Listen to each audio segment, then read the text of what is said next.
వేరు పురుగు జేరి వృక్షంబు జరచును,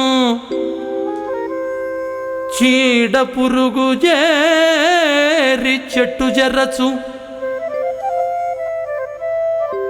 కుత్సితుండు జేరి గుణవంతు జరచురా. విశ్వదాభిరామ వినురవేమా.